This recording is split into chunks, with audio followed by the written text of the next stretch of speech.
Good morning, everyone. Thank you all for being here. My name is Marjan Anastasieski. I'm a graduate lecturer in business at uni, and today I will be presenting a paper that I have worked with my co-author, Flomny, Menon.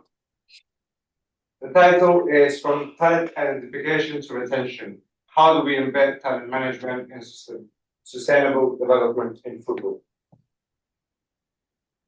So the whole research today is to address the gap between the talent retention within the football industry in the elite countries such as Germany, England, Spain, and Italy.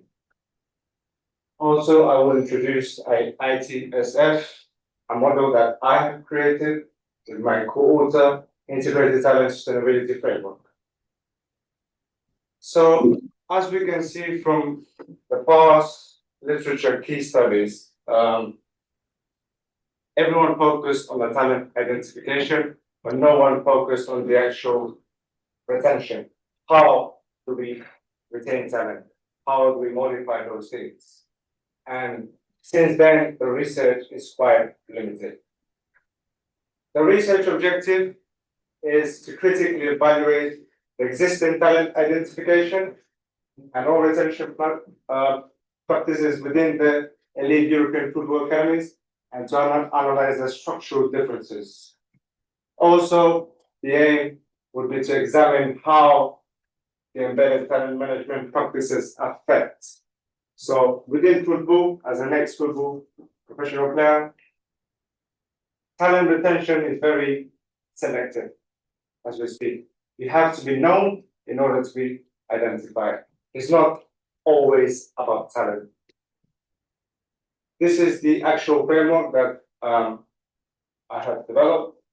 As we can see, we have talent management units, which is the main core, the coordinator. Then we have retention transition strategy, development mapping, identification, and what most clubs do not focus is the psychological effects on football players, on young talent. No one focuses on attributes on psychological terms. It's all about physical peak, but not the actual psychological attributes, which, for example, Germany selects their talent through their margins that identify psychological effect, which they have much better talent coming up. Here, the research methodology, mixed methods. I have verbal sampling, descriptive statistics.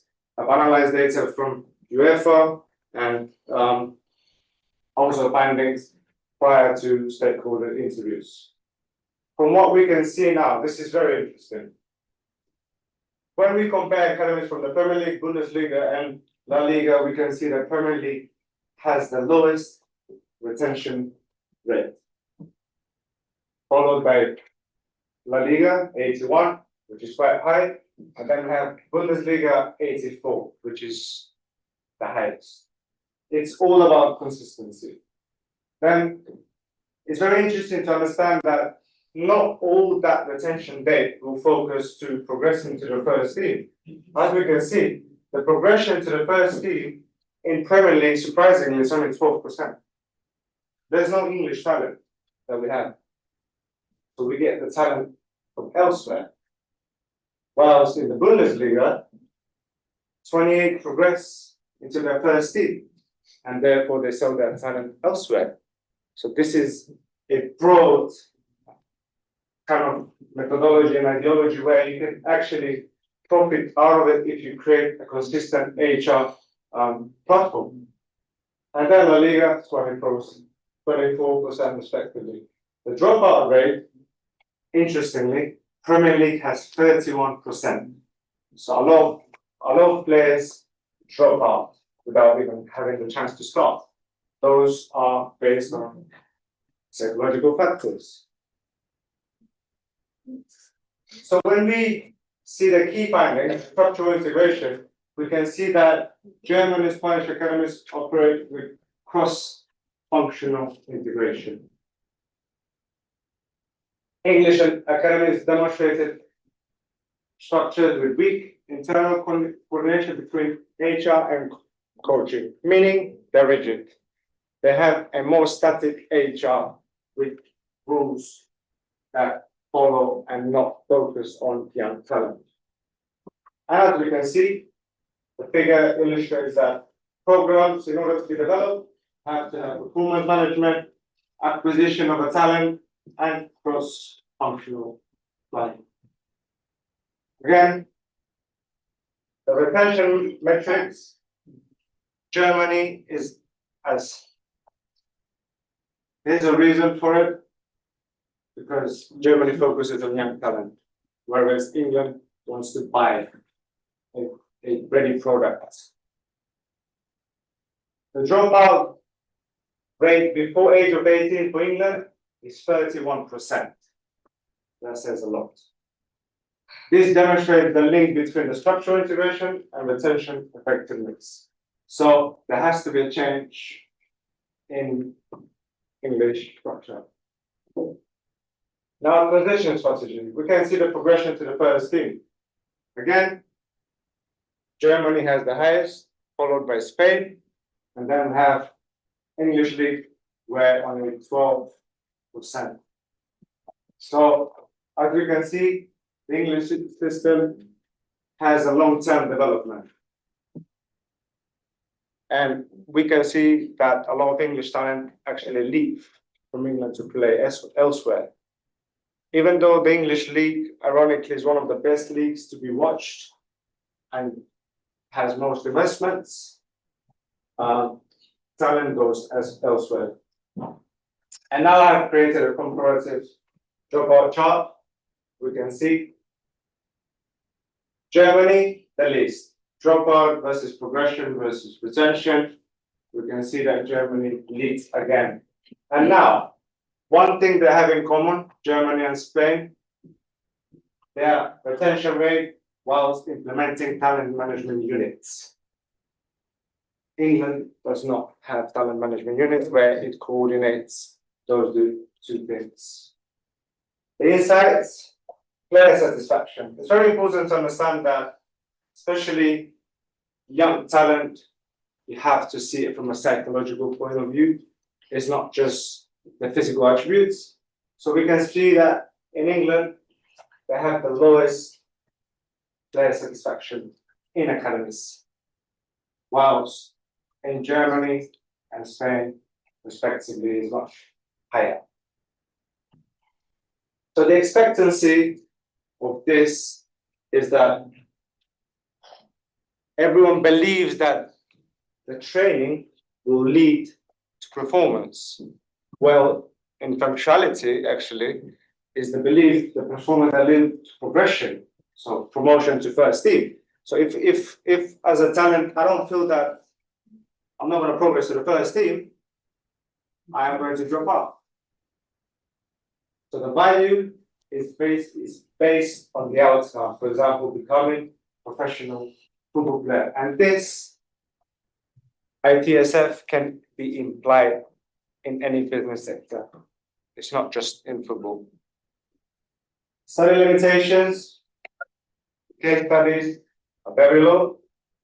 The data of UEFA is not as stable as it should be throughout the last 20 years, and no long-term tracking of TMU impact, meaning no talent management unit tracking. Recommendation: there has to be embedded talent management units within the academies. Implement AI for early dropout prediction.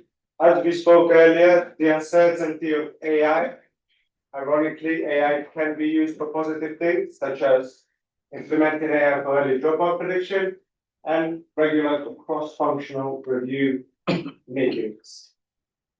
So, it's very important to understand that retention is a top class. It's important, especially for top class football, which they have to move out from a more static and structural frameworks. The ITSF and the TMU model are very important and essential when identifying how each club should move forward. I now invite you all to ask any question and reflect. Yes. Yeah, thank you very much for a very interesting discourse. I was just wondering whether European Union or UEFA need to reassess their applicability of the free market economy in the sport. Because you see that starting from the age level, the youth system, like the Primavera system in CBER, there is no obligation for the senior level teams to take from age group of the youth level systems, as you mentioned as well. Yes. So as a matter of fact, you find that not a single player from the age group of the Juventus is playing in the senior team. Yes. Neither in the best 11 of Juventus, sometimes there is no Italian player.